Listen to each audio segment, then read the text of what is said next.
कथा सुनाया करता हूँ। माधवदास जी जगन्नाथ जी के भक्त हुए, वो जगन्नाथ जी को प्रणाम कर रहे थे। जगन्नाथ जी बोले, कहो माधवदास। बोले, कुछ नहीं, आज्ञा मांगने आया हूँ। बोले, काहे की? बोले, मैं वृंदावन जा रहा हूँ, 6 महीने बाद आऊँगा।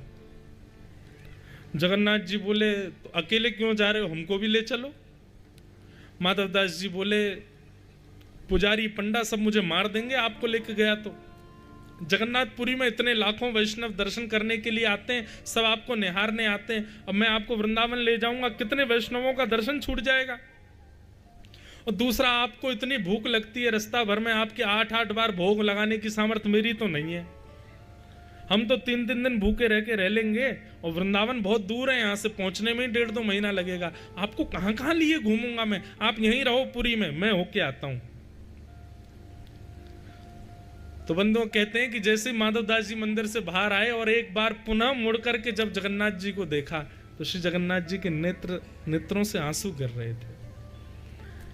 और जगन्नाथ जी व्याकुल होकर कह रहे थे, माधव तेरे बिना मैं कैसे रहूंगा, तू चलो जाएगो 6 महीना जगन्नाथपुरी में कैसे निर्वहन करूंगा। इसे कहते हैं भक्ति की श्रेष्ठता, कि हम उनके अधीन हैं, ये तो है ही, पर वो भी हमारे अधीन हो जाए, नहीं रह पाए तुम्हारे बिना। और वही हुआ। माधवदास जी जब चले गए तो माधवदास जी को बड़ी भूख लगने लगी, इतनी जोर की भूख लगी। माधवदास जी बोले, मैं तो 3-3 दिन तक अपनी भूख जीत लेता हूं, लेकिन आज इतनी जोर की भूख क्यों लग रही है। तभी एक के घर में पहुंच गए, मैया से जाके बोले, माता जी घर में जो पड़ा हो हमको दे दो, भूख लगी है बहुत जोर की। माता जी ने थाली लगा करके दी, माधवदास जी जल्दी जल्दी पाने लगे। माता जी बोली, अरे माधवदास जी आप बड़े निर्दयी हो। माधवदास जी बोले, क्यों?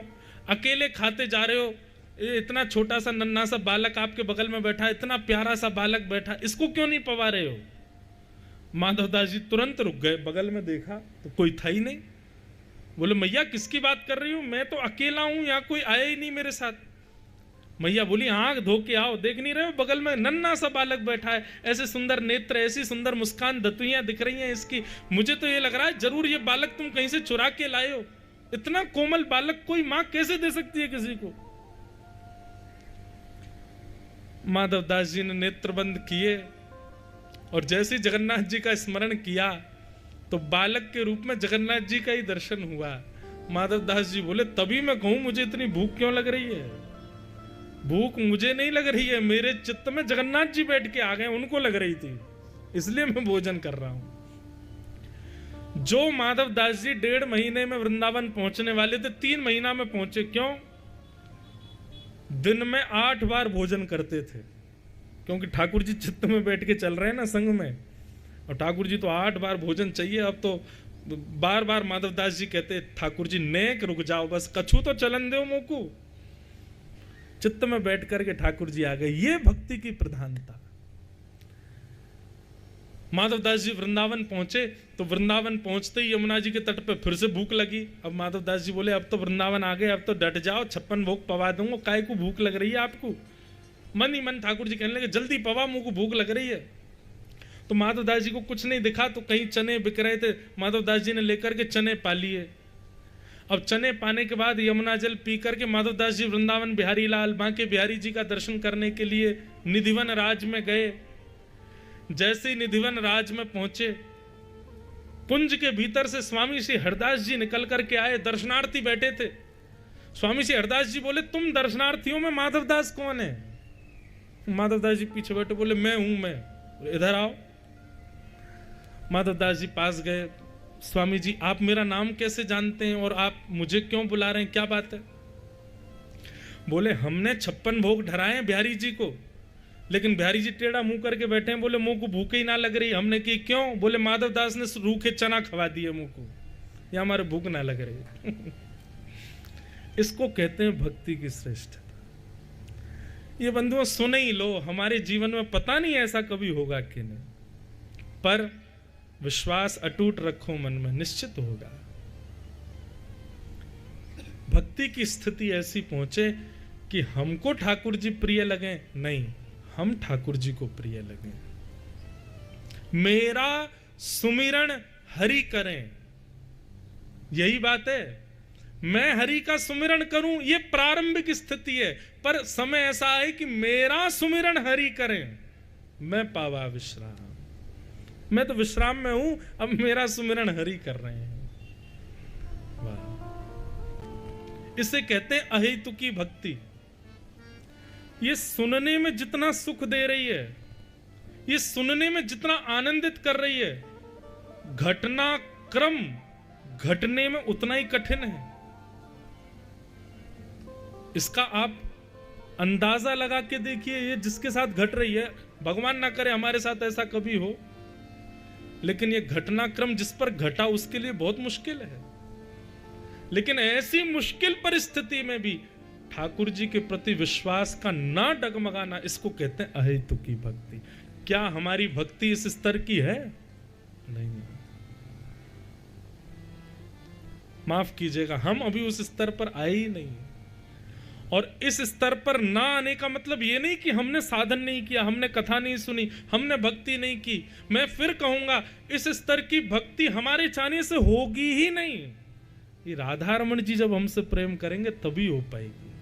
कि दुनिया में चाहे कुछ हो जाए, हमारे चित्त पर उसका कोई प्रभाव ना पड़े। उस स्तर की भक्ति तो तभी हो सकती है। मीराबाई के पति की मृत्यु जिस दिन हुई,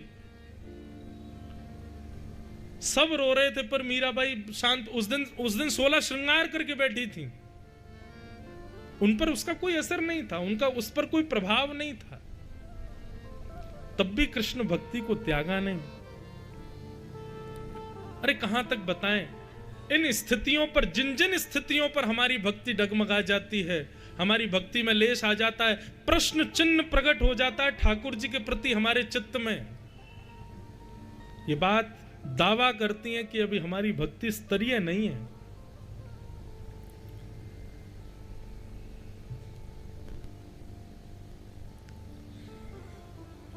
इस बात से क्या साबित हुआ? ठाकुर जी हमारे प्रिय हों इसलिए भक्ति नहीं करनी, हम ठाकुर जी के प्रिय हो जाएं, हम ठाकुर जी को प्रिय लगने लगे। ठाकुर जी सबको प्रिय लगते हैं। रावण की बहन सुर्पनखा को भगवान इतने बढ़िया लगे, राम जी इतने बढ़िया लगे, ब्याह करवे पहुंच गई उनसे। कंस ने भी जब पहली बार श्री कृष्ण को देखा तो श्री कृष्ण को देख के भयभीत तो हुआ, लेकिन मन में सोचने लगा, इतना कोमल, इतना सुंदर बालक है, मुझे मारेगा।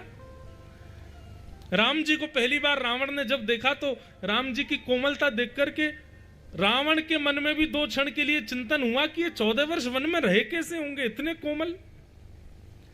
उनका स्वरूप ऐसा है कि उनसे तो प्रेम कोई भी कर सकता है। पर मैं बार बार इस बात को कथाओं में कहता हूं, भक्ति इसलिए नहीं करनी कि हम ठाकुर जी से प्रेम करें, क्योंकि वो तो सब करते हैं। भक्ति इसलिए करनी है ताकि हमारा निर्माण ऐसा हो कि ठाकुर जी को हम प्रिय लगे, हम प्यारे लगे उनको।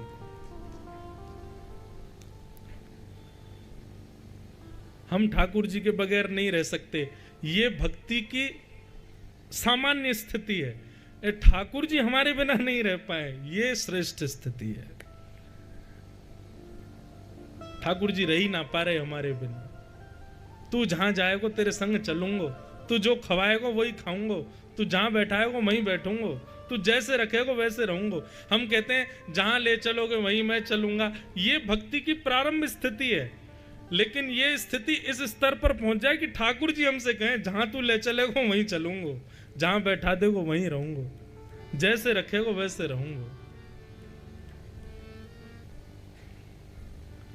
प्रारंभिक स्थिति अलग है, लेकिन भक्ति की श्रेष्ठ स्थिति यह है